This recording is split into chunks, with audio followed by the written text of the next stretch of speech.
Now, in this episode of the Happy Hustle Podcast, we're talking about the roadmap system. This is our proprietary process to sell millions of dollars and help you convert more of your prospects into paying customers. Let's dive in after a quick episode sponsor break. Do you want blissful balance in your personal and professional life? Great. What's up, guys? My name is Cary and I want to help you happy hustle a life you love, one full of passion, purpose, and positive impact. I'm a lifestyle entrepreneur, a professional model / actor, a digital marketing specialist, a podcast host, author, a biohacker, an eco warrior, a martial artist, a hippie cowboy, and a humanitarian. My goal is to educate, inspire, and entertain you to live a life of passion, purpose, and positive impact. It is time to happy hustle your dream reality. Yee! What is up, you beautiful happy hustlers out there? Cary here, and I hope you are ready to sell more of your products and services and make more money.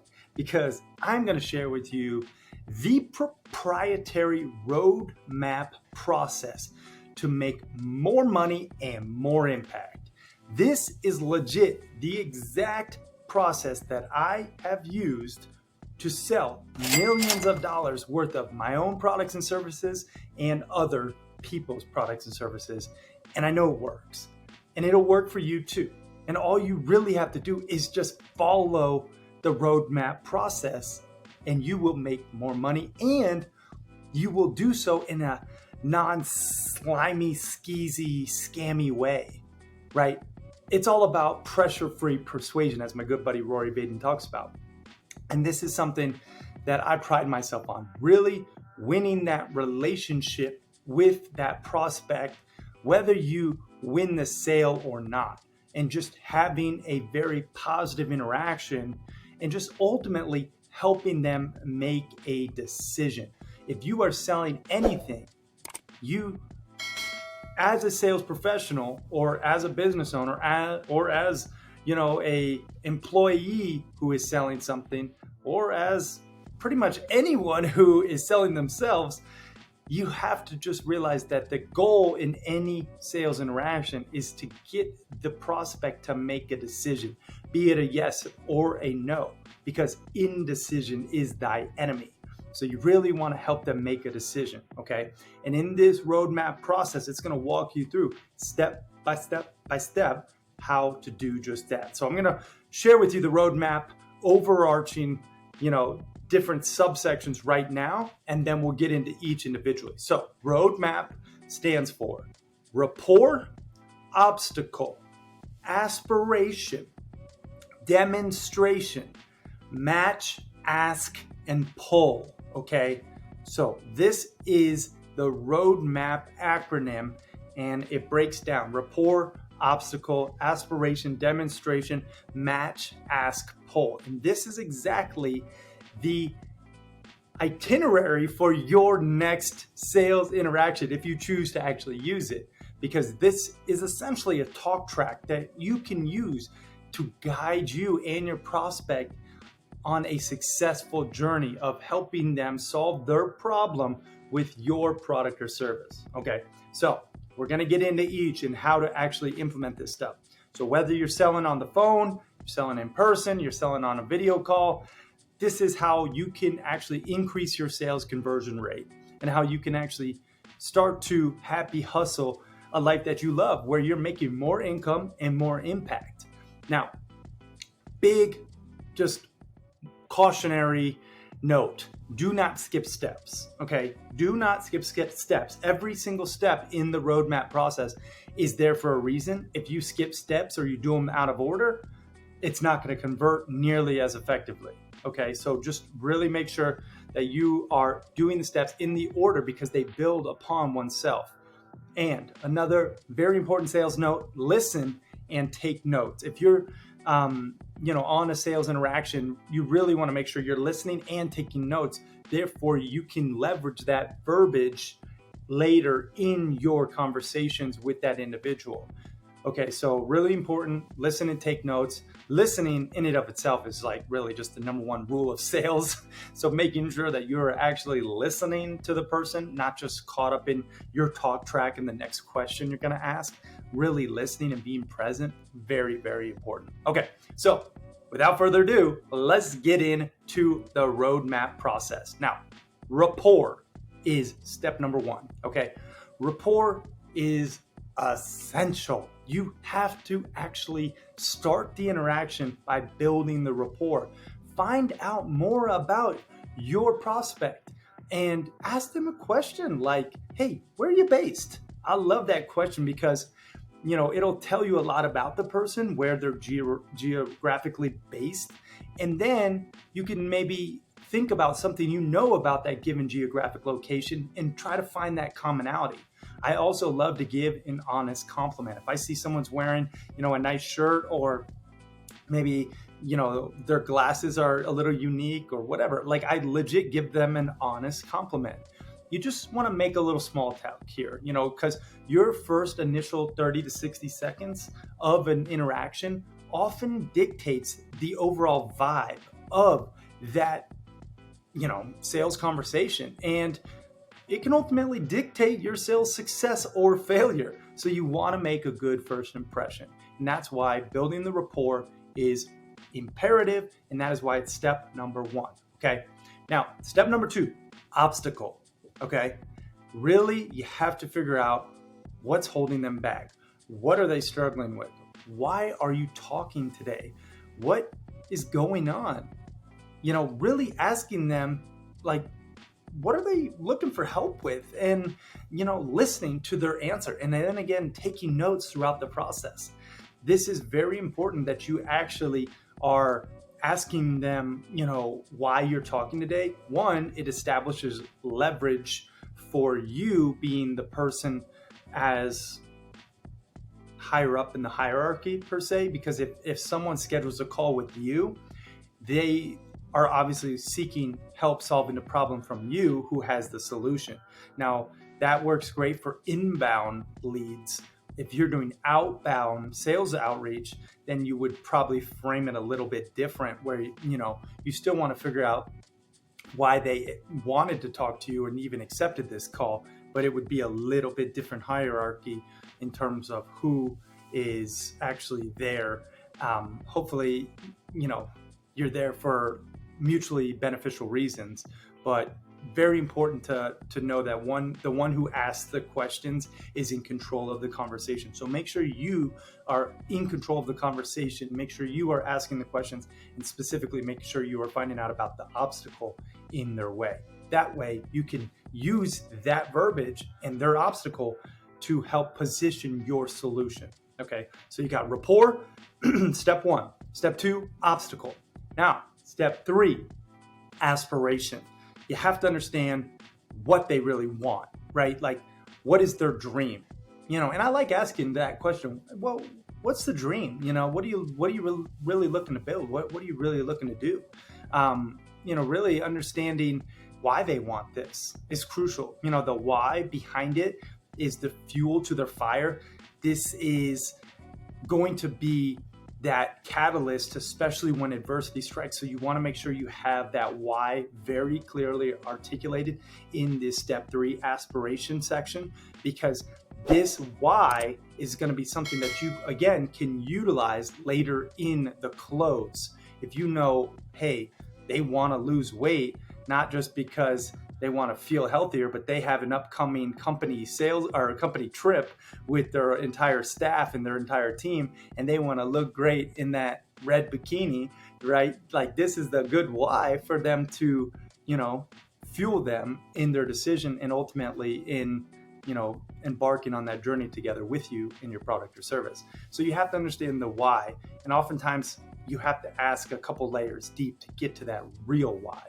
Okay, so really figure out and understand why they want what they want and get clear on exactly what it is that they want. That's the aspiration. And really, again, if you skip this step, it's going to be very difficult to convert your prospect into a paying customer. Okay, so you got step number 1, 2, and 3. Now let's get to step number 4, demonstration. you have to demonstrate your product or service's success with other people, other testimonials, leveraging that social proof. And you also want to understand, why they think that maybe it won't work for them. Because when you demonstrate other people's success, they might say, oh, that's great for that person. They already put out their first book. I couldn't write my first book. Well, why do you think that? Why do you think this would only work for them and not you? Again, what we're doing throughout this entire process is we're understanding their objections and then we're busting them. That is really what you're doing ultimately in this entire process, is you're understanding their objections and then you're busting them with hard truth. And sometimes you gotta bring that hard truth, because people are oftentimes their own worst enemy when it comes to making positive choices for themselves. They might know how to write their first book, but they might hold them back with self-limiting beliefs. And your job as that professional or as that facilitator of this conversation is to really help them get out of their own way. And really, again, you're doing all this with that service over self mindset to really help them with your product or service. So demonstrate other people's success. This is something where I love to use past stories and use like actual stories of someone who is maybe similar to them, maybe someone who is, either similar in their industry or their goals or their demographics.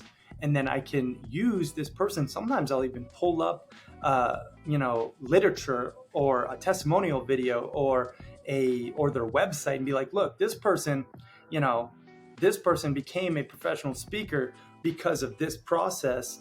And you can too. I know that's your goal, to get on more stages. Here you go, right? Or whatever their goal is, you can use this demonstration to really paint the picture for them and showcase what their success could look like. Very important that you emotionally heighten their senses here in this step number 4, demonstration step, because people buy with emotion, but they justify with logic. I'm going to say that again. People buy with emotion, but they justify with logic. That is why you must emotionally get them charged. You have to help them see themselves having success with whatever your product or service delivers, that result. Help them by painting that picture for them and then sharing similar case studies or testimonials or social proof from other people. Okay, so that's step number 4.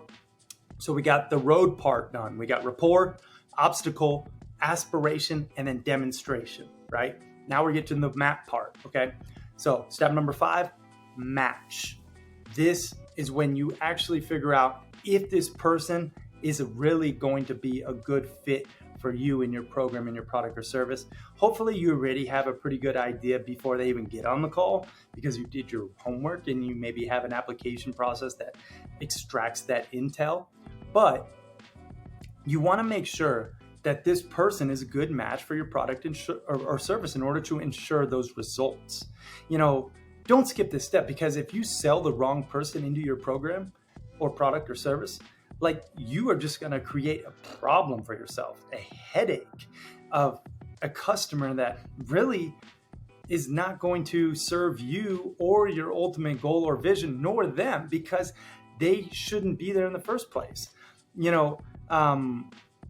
This is one that's a little near and dear to me, I will say, because I have made the mistake in the past of selling the wrong person, and it ends up costing you more than that sale is worth. Whoa. Apologies for interrupting your programming, but I have to tell you, the best investment you can make in yourself is one in which helps you acquire skills.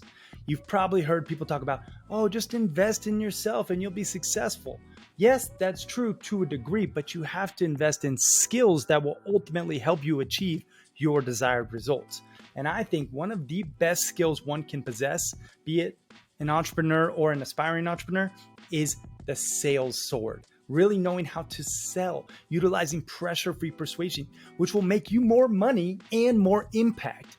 Now, if you want to know how to sell more efficiently and effectively, I just launched a sales course called The Proven Roadmap Process to Selling Millions of Dollars and helping you to increase your conversions guaranteed.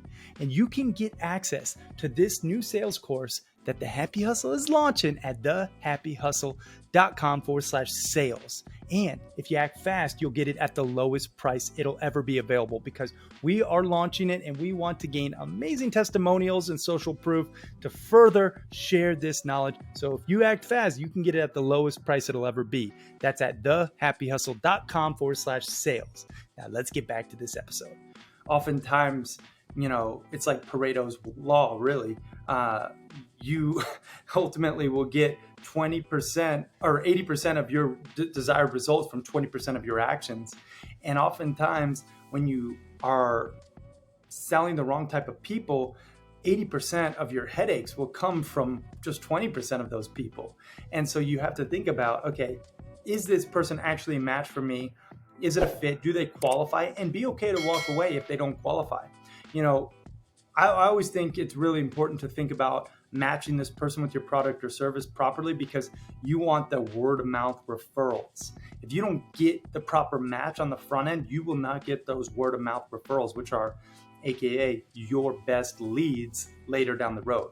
A word of mouth referral from a previously happy client or customer is the best type of lead source and referral that you can get. And if you don't match them properly and you can't get them the results, and maybe you're just selling people because you feel a little desperate, well, unfortunately, it's going to hurt you in the long run. So, which leads me to a very important pro tip: desperation never sells, okay?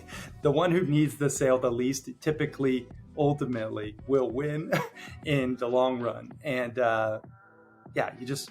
hopefully you want to create a win-win. But if you're desperate to sell, it just is a gross, feeling. We call that commission breath, right? This is when you're like, oh, I know I'm getting something out of the back end. I'm just desperate to sell this person. And, you don't want that commission breath, that invisible deal killing stench to hurt you or your sales process. So you really want to make sure that, it's a right match, yes, and that you're not desperate when you're selling. Okay, step number 6. This is the A, which is ask. Okay, this is when we ask for the sale, right? You have to make sure it's a fit, and if it is, then you make the ask. And you want to present them with the opportunity to purchase your product or service, but you do want to frame it as an opportunity, right? Like knowing that not everyone gets this opportunity will ultimately make it more desirable for your prospect. And you say, hey, you know what? Congratulations. I really think we can help you. And I think it'd be a great fit for us to work together. So I'd like to present you the opportunity to do just that. And you want to have genuine excitement here, right? This is something that I like to ask, this specific question, okay? This question is actually like the gateway to the close, but it might actually bring up a little bit more objections, and you need to bust those in order to really get that actual close. Okay, so this question is there any reason you wouldn't take action and get started today? Hey, you know what? Is there any reason you wouldn't take action and get started today? And they're going to be like, I think I need to think about it, right? And that's what a lot of people will say. Your core objections are, I need to think about it. I don't have the time. I don't have the money, or let me talk to my spouse, right? And knowing these objections, you can build in objection busters throughout the entire presentation. But ultimately, when you make this ask, you need to really figure out, okay, what is that objection? And if you can bust it right there on the spot, or maybe you need to go back through the roadmap and process and really kind of like go back through, hey, establish that rapport again, figure out, hey, remember the obstacle that you told me you really want to solve? Well, here's how you could solve it. And the dream of you, writing your first book is very much possible if you join this program.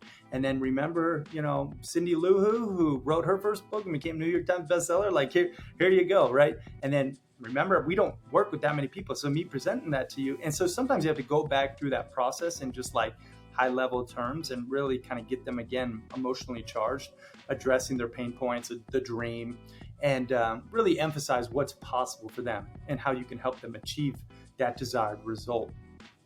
But I'm going to get into step number 7 now, which is the poll. Okay. Now, if you do have any objections left, this one step can be your greatest ally or it can be your worst enemy. So if you don't do step number 7, the poll, properly, you're probably going to get people who are just going to sleep on the opportunity or they're going to delay their decision. And remember, indecision is thy enemy. So you have to make sure that you are actually getting a decision, right? So this is all about ethical scarcity and ethical urgency. All right. Key here, of course, being ethical, right? You need to have this baked into your presentation. If you don't, you're going to get people who are just in limbo and they won't make a decision. And ultimately, it will hurt them and you and your business and their dreams. So you really want to make sure the pull is there. Okay. So for example, people need a little bit of a pull in order to really help them take action. Okay. So that's what we're doing here. Now you can give them a necessary incentive by offering only a limited number of spots in your program, right? Or you can offer only a limited quantity of products or offering them a valuable bonus for signing up on the call, right? This step is crucial for closing the sale. Like right here, you really need to get clear on the urgency and the scarcity that is involved in your product or service. And this is something you need to think about before you even get on the call. Like you need to have this prepared. I also like to loop in here a conditional money back guarantee. I have happiness guarantees with pretty much everything I do. And this is something that if they do X, Y, or Z and they don't get X, Y, or Z as a result, you will give them every penny back. This works really well with make money offers. If it's like lose weight offers, you could easily make it work for that too, or like health and nutrition.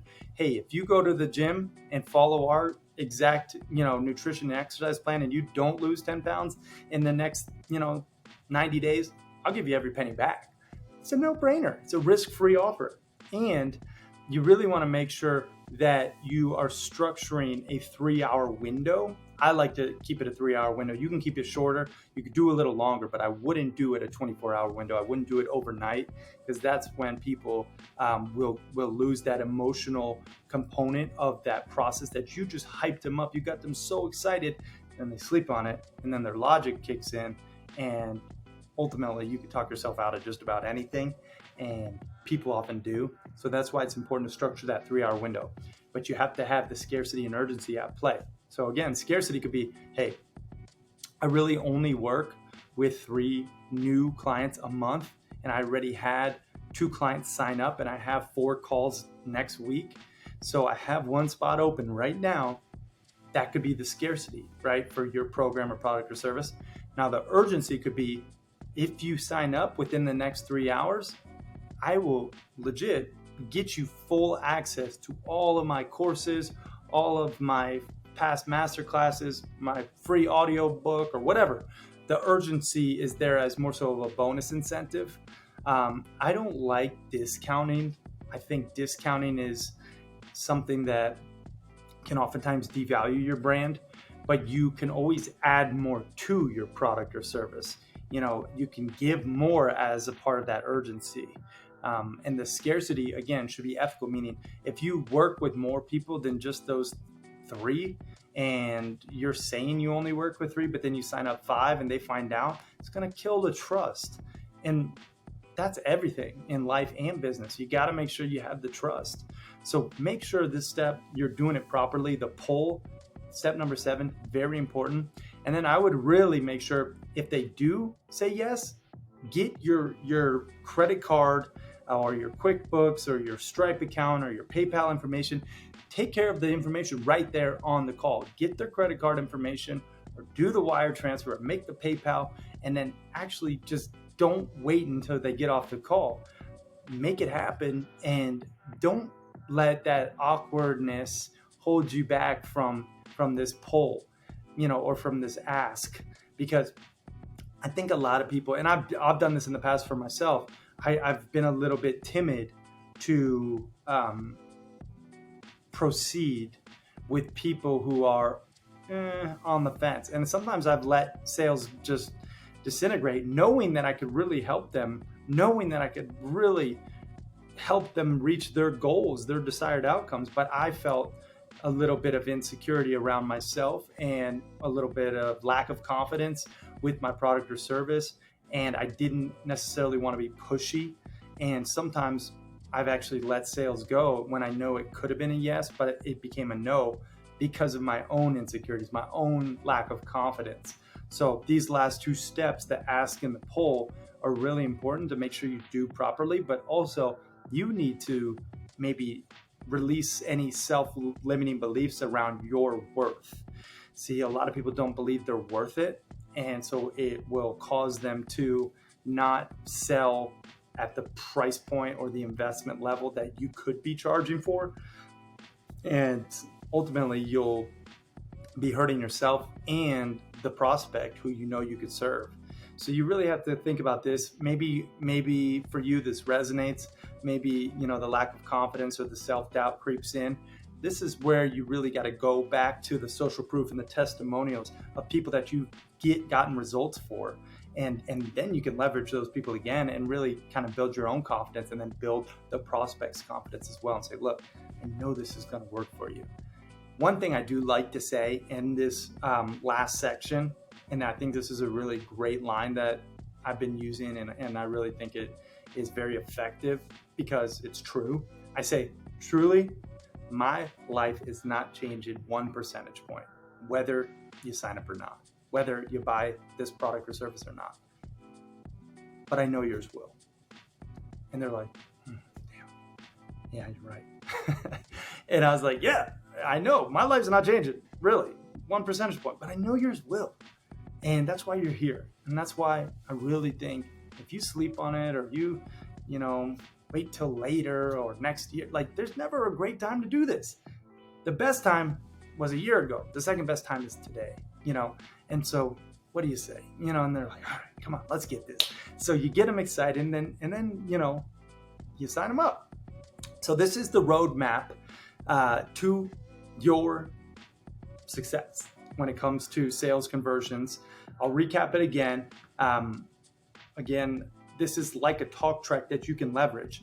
Rapport, obstacle, aspiration, and then demonstration. Match, ask, and pull. This is it, guys. This is how you happy hustle a life that you love and increase your income and your impact, and how you can actually really start to make a lot more money and have some fun in the process, because sales are fun.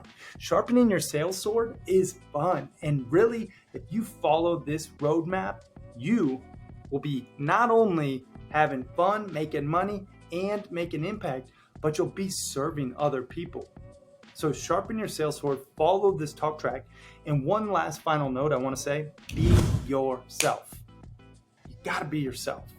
People's BS meters are higher than ever. You have to keep it real. You have to be authentically you.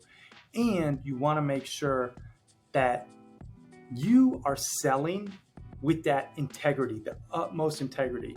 And I always like to think about how I would want my mom or dad to be sold to, right? This is how I sell. This is how I interact. I really have that utmost integrity. I'm 100% myself. And I want to actually operate with that love and care, knowing that, I'm there to really serve, that service over self mindset. So be yourself, follow that roadmap process, and start to happy hustle a life that you love. I am out, fam. Peace. All.